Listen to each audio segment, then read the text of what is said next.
Editor's note. The first part of this video will not have a webcam. My webcam is dead and I have to get this out before tomorrow. So there'll be some graphics. Normally this part will have a webcam shot of me, but not today. Well, let's get into the video. Hello, everybody. Welcome to the first episode of the Talk About Weather podcast.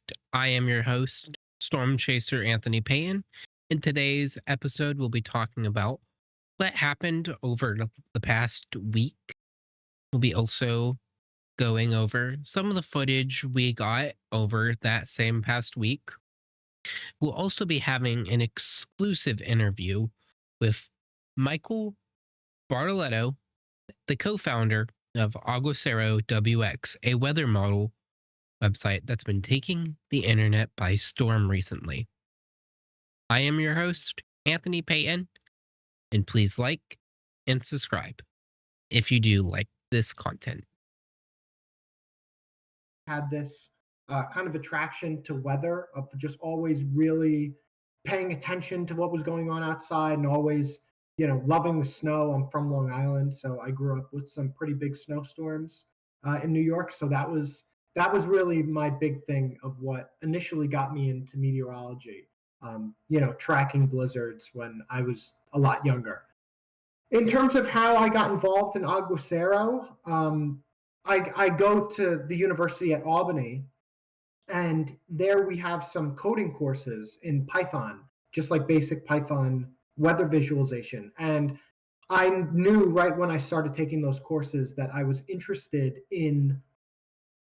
I was interested in kind of pursuing coding as a career, as opposed to just meteorology and weather forecasting. I really, really enjoyed the development aspect of it.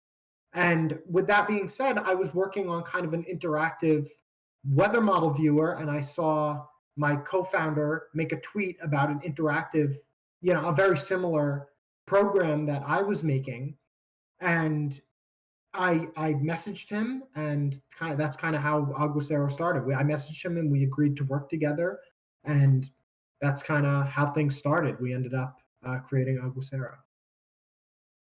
Yeah, by the way, congratulations for the paid launch of Aguacero, man. That is Thank you. amazing. I'm during both betas, I've been messing around with it. It's been so fun to mess around with, and I remember, I think it was the first week, when it came back this year, we we kept running into really just outright weird bugs, and I kept making the joke, I was like, "I'm making y'all run overtime over here," 'cause, like, Oh, that's I kept just finding the bugs. I don't know how I found the bug, but I do. yeah, that's a great thing.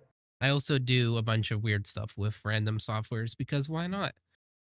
Yeah, absolutely. No, we really appreciate, you and people like you using it, because that's kind of why we made it, is for for where we're at right now, the individual meteorologist using it. And it's been a year and a half of development, and we're at a good spot. So thank you for the well wishes and congratulations. Yeah, okay, so second question is gonna be what what do you think's probably been the one of the hardest, like, challenges with making the weather model viewer or Aguacero and just in general? Yeah, I think, inherently with a lot of these, with coding in general, there are a lot of challenges that you end up running into. They're just, and it's a very wide range of problems. There are a lot of small problems, like just little bugs and stuff like that are really annoying. And then there are really, really big problems in terms of, how are we going to process this data? How are we going to get it into the format that we want? In terms of the biggest issue that we, I guess, kind of tackled, I think the time slider for us was very difficult at first. There are a couple of other meteorological platforms out there for viewing interactive weather data, and none of them have, a fully accessible time slider that you could just, have the GFS and go through all the times. Um, and there are reasons for that. You're sending a lot of data, and it's just kind of difficult to implement in an interactive format. And we were kind of able to figure out a way to make it work, similar to how it does on any other model website that's just viewing static images. And that was really important to us, and that was something that took a decent amount of engineering and time. Yeah, that's like one of my favorite features personally is that, and also the fact that you can do it in central time zone and like for me central time zone and for like other places. Uh that has been a really big thing I love about it because yeah, I am I do want to be a meteorologist, but Zulu time I suck at remembering the times Oh, just in general. yeah, I mean, I'm a second year graduate student, and I'm sitting there like thinking in my head, is it 2 o'clock or 3 o'clock, or so I don't like it either. It's nice to have your local time. I remember 0Z and that's about it. Yeah, yeah, exactly. Yeah, 0 and 12, I think I got down, but then daylight savings time always messes me up. So Yeah. yeah. I guess the next question is going to be, what do you personally think the a big thing that you want to put in Aguacero, if you're allowed to share that? Yeah, no, absolutely. I think for us, we really want to be transparent with the people that we're working with and the people that are using the application. I think, one of our biggest goals was to, talk to the people using it and get a feel for what do they want to see. So, me talking about what we're going to bring to the application is more so a consequence of listening to the people that have used it and are telling us what they want to see. So, I think what we envision going forward is not just a model viewer, but an AWIPS like application in the browser. So not just weather models, but radar, satellite, ASOS, MPing data, all that fun stuff like mesoscale analysis, things like that. So in terms of what I'm most excited for, I think I'm most excited for radar and ASOS to be able to overlay, ASOS data and real-time observations and radar data. I think And hopefully that becomes. I was Oh, talking sorry. you're good. I was talking to Victor the other day in the Discord server and he mentioned satellites and I was like, I love satellite, man. Satellite's so fun to mess around with. And then but my biggest issue is always that they don't have the best viewing areas on all the websites we normally use. They always have like South Central. That's another thing I love about Aguacero, guys, is because you can just freely roam around the whole entire earth. You're not stuck with dealing with having to be in one area. You can have smaller markets. Like if you're in the Louisiana area, you can have a small area you pick out, and that's where the model are being showed. It's not like you're forced to pick different areas, what is a big thing with Aguacero. Yeah, absolutely. I mean, I love that. I think I kind of take it for granted because I've been using it for so long, over a year now. But that is, I mean, that was like the first big thing that we had. Yeah, obviously interactive model data. So it's good to hear. And yeah, satellite. I mean, a lot of people like satellite. I'm not as big of a satellite person because I'm not really too into severe weather. I'm a winter weather person, so satellite isn't my whole thing. But I know a lot of people really enjoy satellite, and that'll be Victor's first thing that he works on. Pretty soon here when we get some other things situated.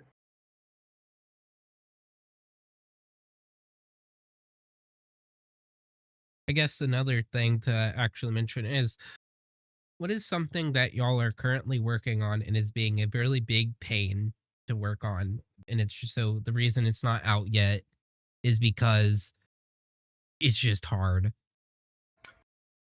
Yeah, that's a good question. Let me think. Um, we have. I don't necessarily. If you would have asked me this question a week ago, I would have said soundings and SQTs. Those I would say are still being a pain. There are still definitely some things we have to do with those that um, to kind of speed things up a little bit, do add some more calculations on there, make them look a little nicer. There's nothing right now that we're working on that's like this huge, big thing that's, yeah, difficult to implement or that we've been working on for a while. That's where we kind of wanted to be at when we released.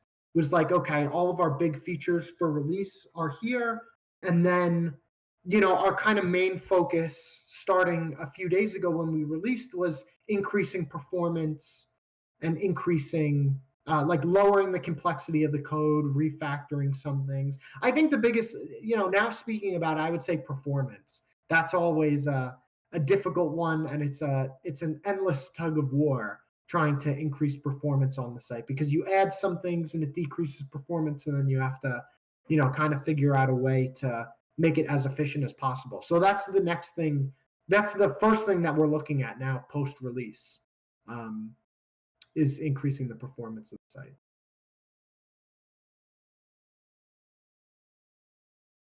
I guess I think that that's actually really a really cool part about Aguacero, I guess to mention is the developers.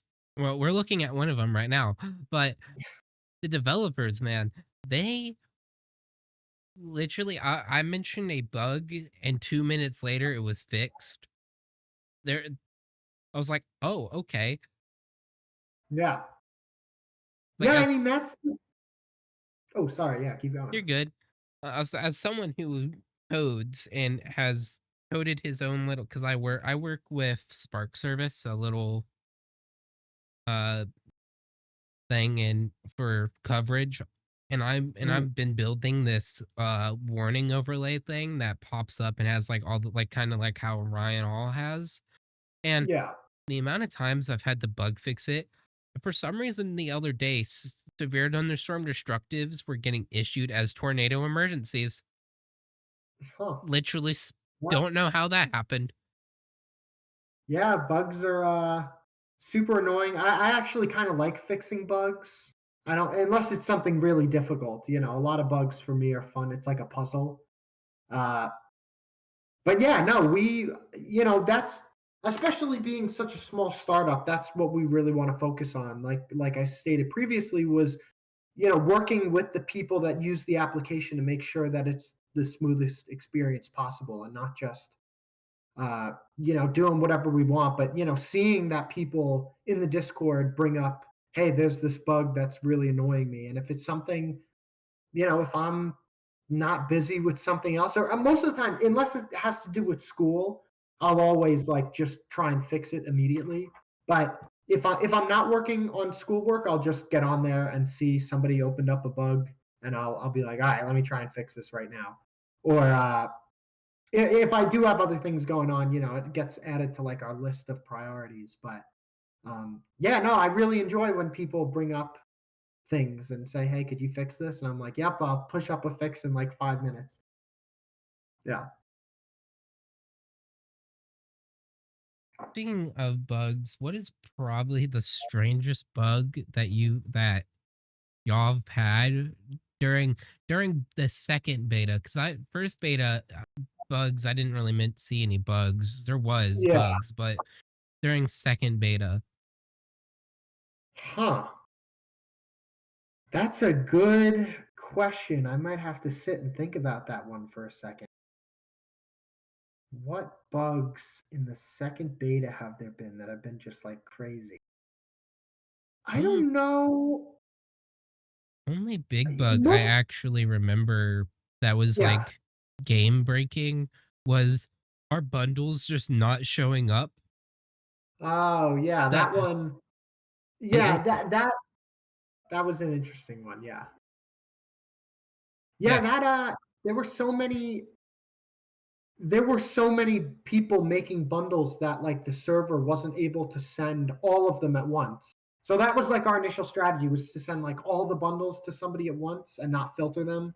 And then once there were so many, it could only send so many before like AWS blocked us from sending any more.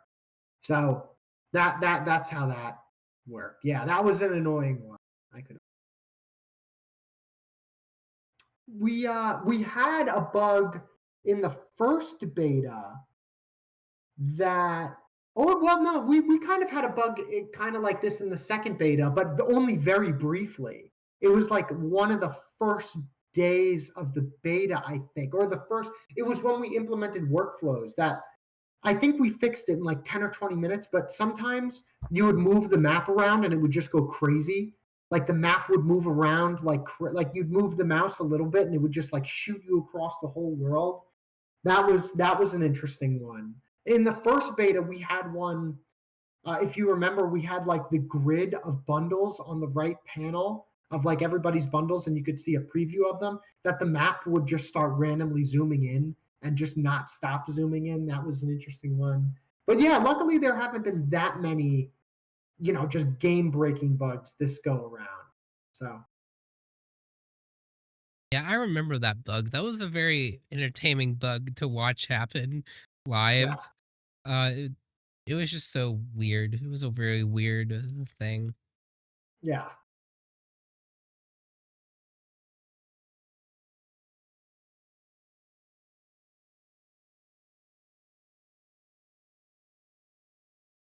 So, what would be probably something that people have asked for, but you're just like that's probably not physically possible.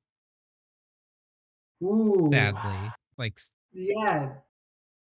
I don't know if there's anything that we any request that we have gotten that is like actually not possible where we said like there are some things that aren't particularly feasible that like theoretically we could implement.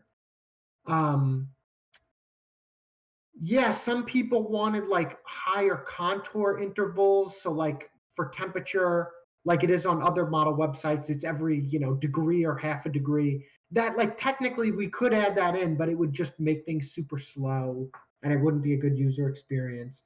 I really I'm drawing a blank. I don't know if I could think of something that we were like, yeah, that this is impossible.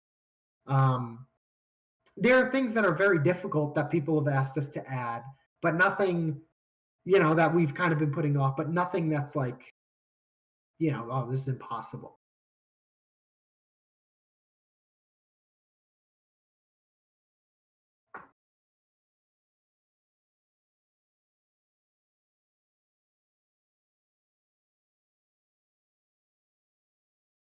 so like I know Victor really wants to add satellites and stuff. Like what is something you really really want to add to Aguacero? Yeah, so I think I might have mentioned this before. I really want radar and ASOS data. I have an interactive ASOS viewer through my school that I coded up. I coded up something for my department, and it's an interactive ASOS viewer where you could click on any ASOS station. It brings up all of the points. I would love to be able to like click on an ASOS station and then get a mediagram for that ASOS station, like a time series. Excuse me, of different parameters. I think that would be super super cool. And then along with um, yeah, the mesoscale analysis and the radar because I love using radar, mesoscale analysis, and ASOS stuff. But there's nobody that really plots ASOS stuff, and I think I find it really really fascinating. So that would be my biggest thing. Okay, I'm kind of a rookie at this. What is ASOS data? Like, what is that? Oh, sorry. ASOS. Now that what does ASOS stand for? I think it's Automated Surface Observation something. So ASOS data is basically airport observations. Um, let's see, what does it stand for?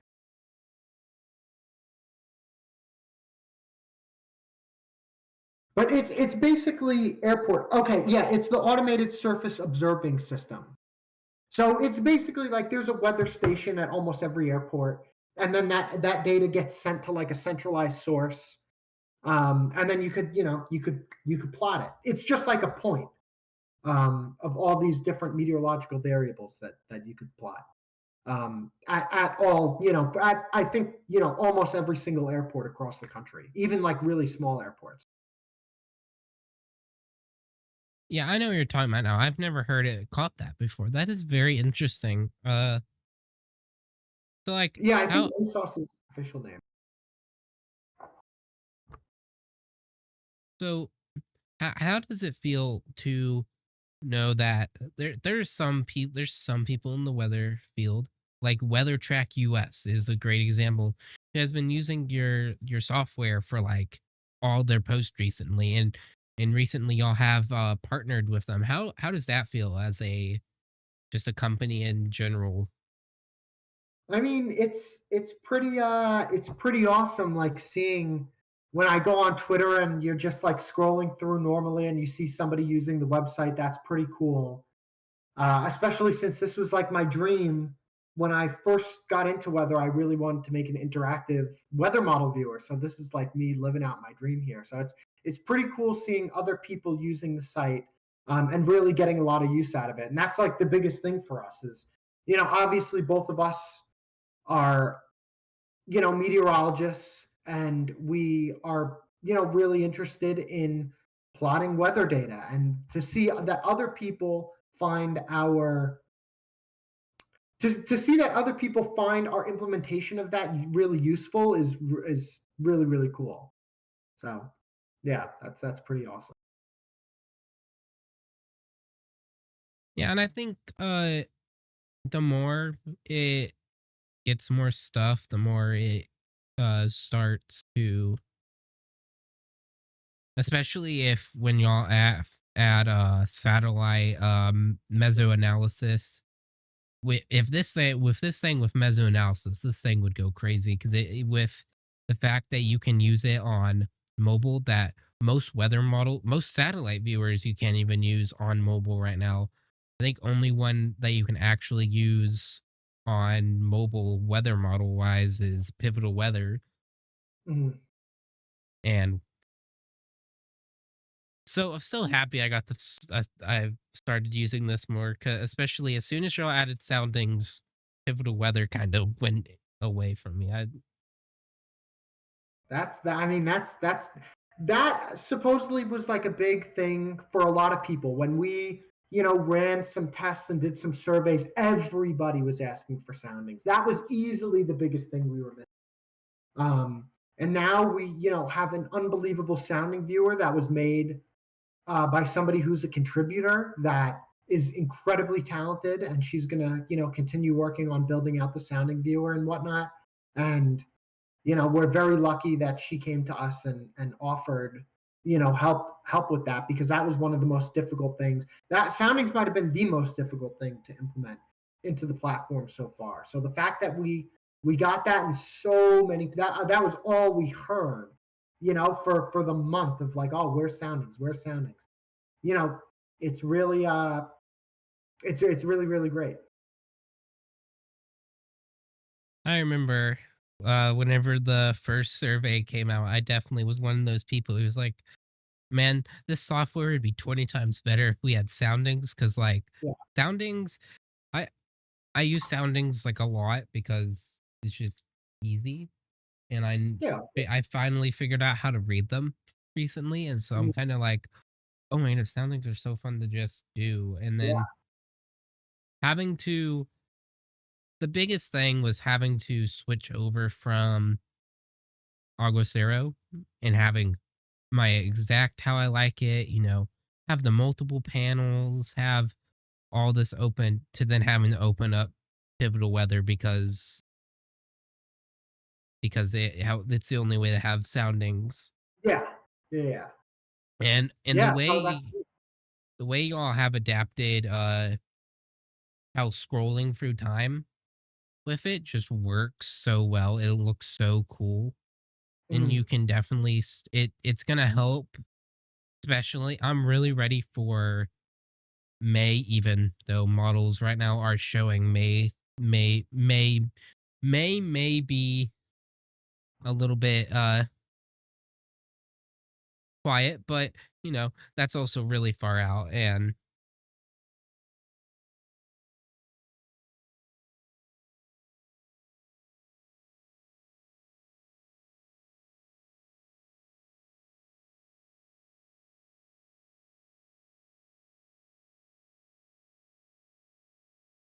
like, Or, cause oh, you're I think you cut out. Sorry. I think oh were you no, speaking the whole time? no, I wasn't speaking. I was Oh, just I sorry. was thinking of a question.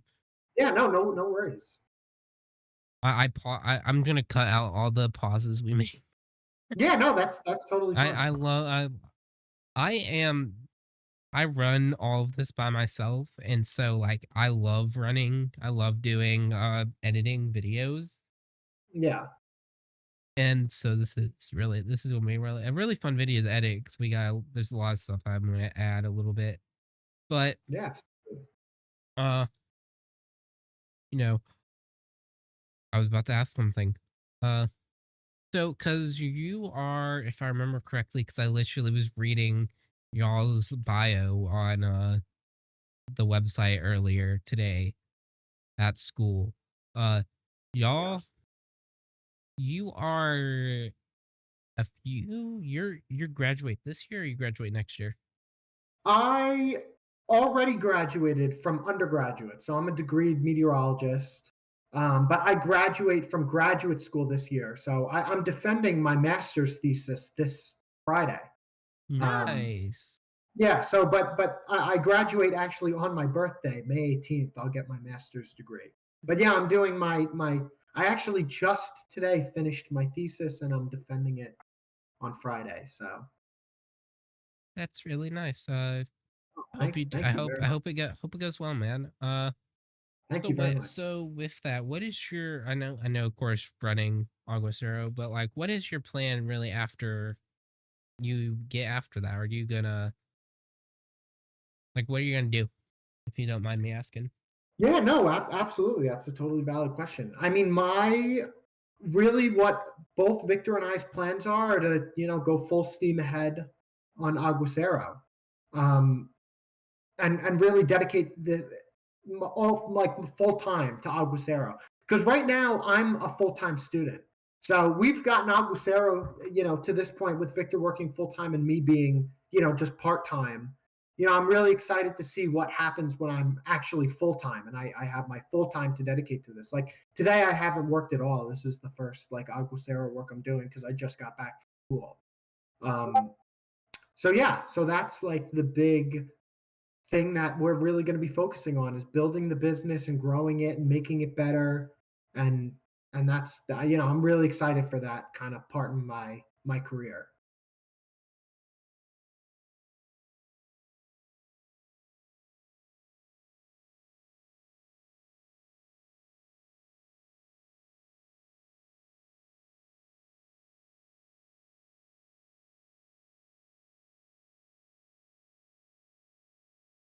So like cause you said earlier you're more of a winter weather person. Yeah. You see, because I'm first thing, I'm the complete opposite. I'm in the South, so like Yeah. no, we get some random snowstorm every once in a while that decides that we don't want to have electricity for 4 days. But Mhm. casual stuff in the South, I guess. But Yeah. with that, how has winter weather ever like affected development on anything? uh yeah, I'd say winter weather probably affects development when I am not paying attention to developing because I'm so interested in what's going on outside. That's probably the big extent of it. In terms of like what we're working on winter weather wise, I personally am going to add some DGZ products. So some products of telling users what the depth of the DGZ is, how saturated it is, what's the vertical velocity inside of the DGZ, stuff like that. We also want people to be able to flip soundings between winter mode and severe mode. So winter mode will show you more things, that have to do with winter weather, and then severe mode will, have to do obviously with the parameters for severe weather. So there's some things in there that I do want to see winter wise, but now that we're headed into summer, not so much.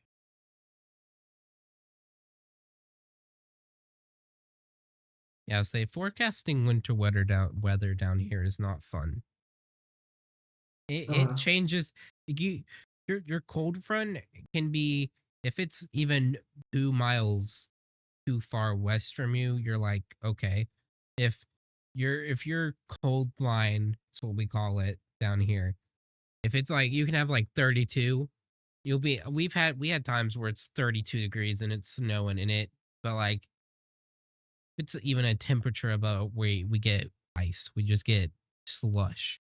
So yeah, annoying. I like snow. I personally like the winter. I'm currently, it was 64. It was like 64 today, and I'm wearing my jacket and a few other things because it's just comfy. But it snowed here today. huh, there was snow up near Oklahoma earlier this week from our little system. What Mm. By the way, with our storm system that came through this past week, did you notice anything odd with the software? Like, did you notice more like any anything weird with a full? Because like this is kind of your first big severe weather event with the software being in fully fledged form. Yeah, I don't know if I really noticed anything weird. Like things always pop up. I wasn't really forecasting the severe weather event. That's more of a Victor question because he was sitting there forecasting some of the severe weather events. But yeah, I'm not a huge, like I said, severe weather person. So I really wasn't working uh, using the application like for the event, outside of just being interested in like composite reflectivity and looking at the supercells the HER or the RRFS had. But outside of that, yeah, no, I guess that's a better question for the people using it because I was fixing whatever weird things popped up during the time.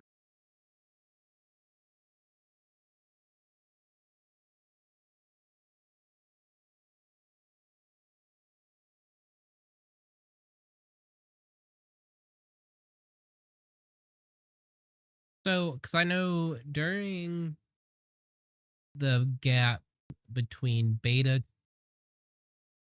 between beta 1 and 2 being out, because for context, I guess, for anyone who doesn't know, during beta 1, uh I don't know what y'all were fully doing. Y'all, you can probably explain this better than I can.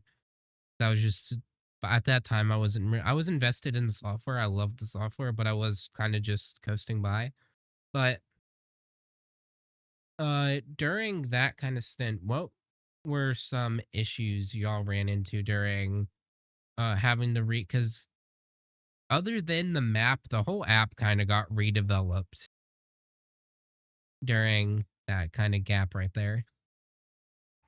Yeah, yeah. So what exactly is the question? Sorry. So I guess the question is, what exactly between, so I would say give context to what was the issue, why did the beta kind of, because we were supposed to be a fall release if I remember correctly, and then Mhm. I think server issues happened and a few other things, but you could probably explain that and what were Okay. all that stuff. Yeah. Yeah. So without getting into the technical details of things, what I will say is that for our first beta, my school was gracious enough to kind of give us the computational resources needed to um, to host the first beta. So the first beta was completely hosted on my university. So therefore, a lot of things went down pretty often. It's just not up all the time. So we kind of quickly realized that, hey, I think we need to pivot and move to a more stable, um, somewhere more suitable for a web application that we want to launch and have people pay for. So it was a blessing and a curse that my school allowed us to kind of open up the beta for free on there, because it made us a little bit naive to what the actual challenges that we were going to face after we moved off of my school's resources. So it ended up being, something that we thought was going to be a couple weeks of like, all right, let's move our processing over to AWS, ended up being, almost 6 months of work. And, we basically, from the back end, all of our data processing, all of everything, we basically tore down and rebuilt from scratch for the most part. We basically had realized that the way that we were processing data and doing things on my school's webs or my school servers were not going to be applicable on uh, the servers that we're on right now. So that was, I mean, I could sit here for hours and detail the problems, but that's kind of the overall gist of what was going on. Yeah, and I think in for doing it in 7 months, yeah, of course y'all are uh but I think both y'all are have some kind of degree in coding, right? Or am I crazy? Neither of us have a coding degree. Yeah, Oh, Victor, I'm actually not sure what Victor's degree is, but it's not in meteorology and it's not in coding. My degree is in meteorology. I'm a degree meteorologist, but that the coding that we learn through a meteorology degree is pretty rudimentary. Most meteorologists use coding as a means to an end, like in terms of they use coding to create a figure for their paper, not to build, a kind of application or viewer. So I kind of got the basics down, through some great professors at my university. If anybody is listening that is interested in a meteorology program, the Department of Atmospheric and Environmental Science at the University of Albany in New York is, the best decision I've ever made. And that kind of led me to where I am now, developing this company. But yeah, it's kind of a rudimentary Python experience and some Linux, but other than that, it's fully self-taught.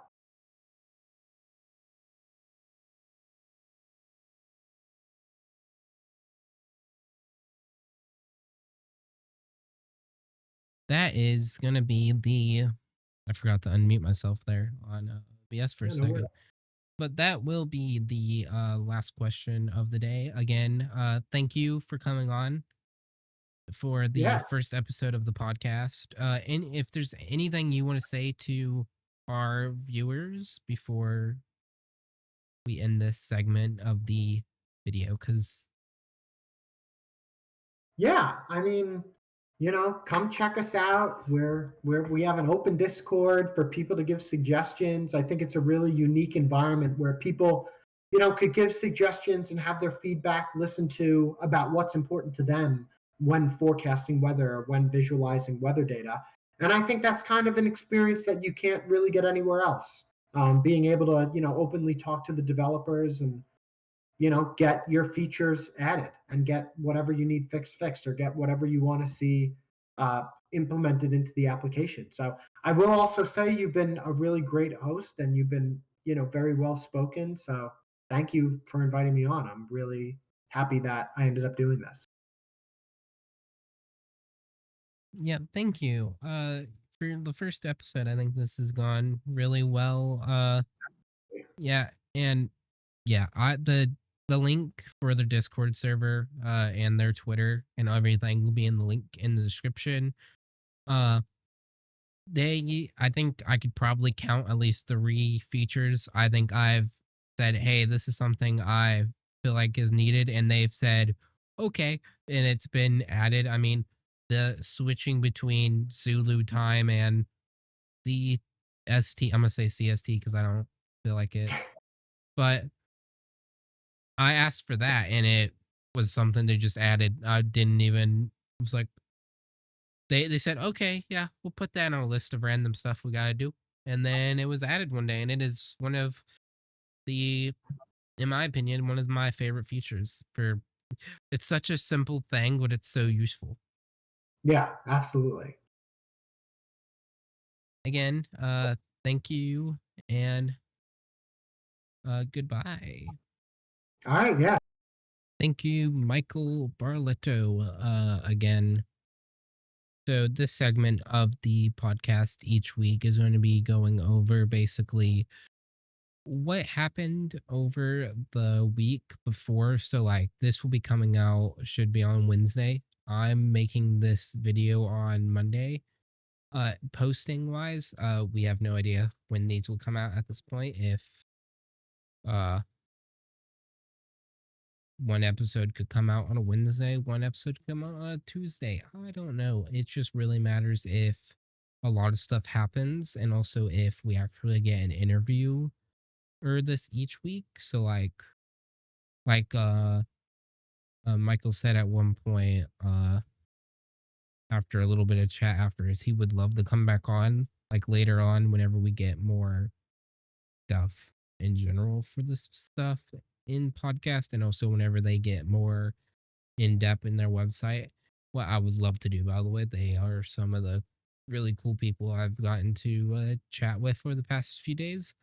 But so, yes, this segment of it is going to be mainly talking about the events from, if we get a calendar of when what last week was, from the 31st.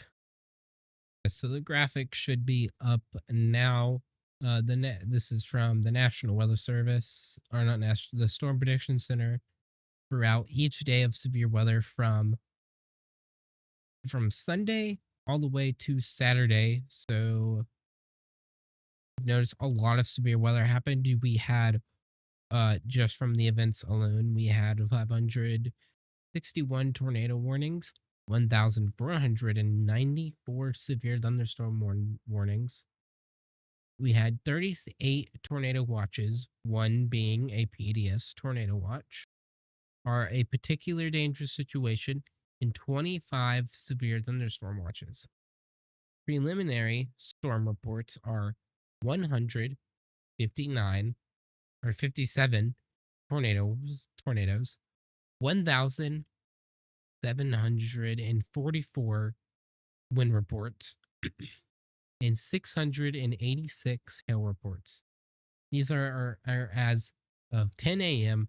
The CD, CDT and of April 7th, 2025. Of course, stretched out by a lot of days. Every day really performed well, especially our high risk performed on the mark. Our high risk was a very significant event, and there's still reports not filled in yet. So I would expect that number to bump up a lot over the next few days, sadly. And then also with just in general, uh, a few notable tornadoes. A few notable tornadoes that happened were the max rating at this time from the 2nd to the 7th. So it sadly does not, for some reason. So this one is counting the two severe weather events before as not part of this outbreak. Makes sense. But so maximum rating as of right now is EF3 plus. So of course we will probably see that upgraded on a later date to most likely EF4, with it being with it being EF3 plus, with 165 mile per hour winds being our highest. Our highest wind gust was on April 2nd with 100 mile per hour winds, and you had a lot of snow. You had the big thing was also flooding. You had in Benton, Kentucky, 15 inches of rain fell. In That's another thing, is a big thing with this event, was flooding.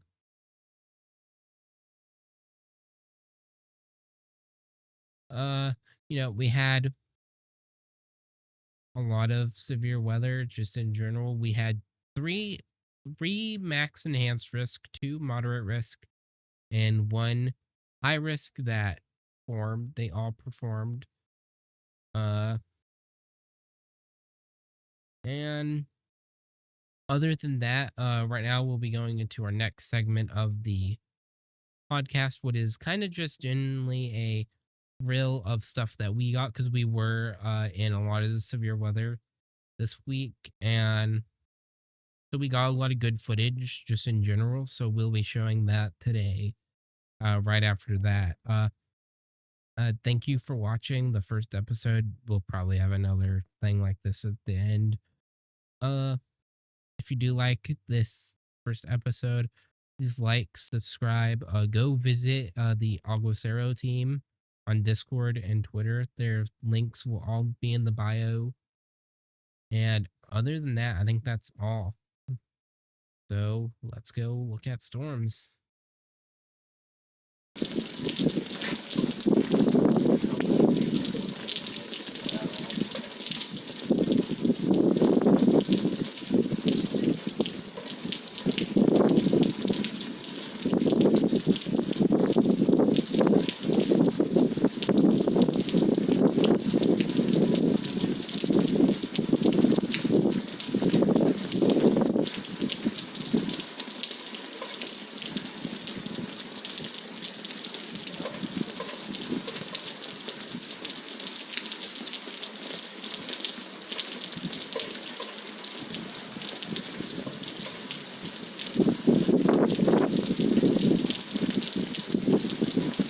We'll probably get stopped in like about 5 minutes or so, probably, and then we'll have another intense storm from our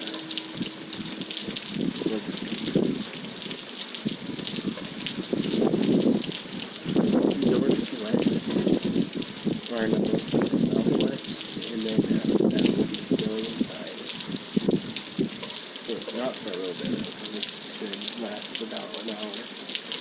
One thing to note is we are starting to get some severe flooding, not severe, but some flooding.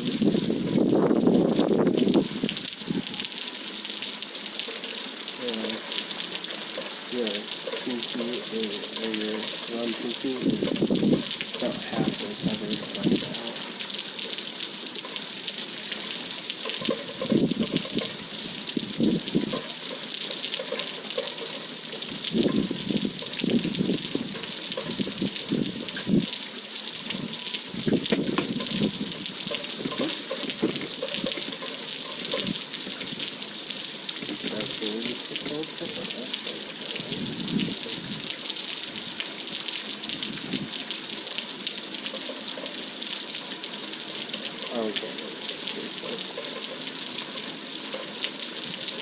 Another thing to note is this next one is very slow moving, so when you do get it,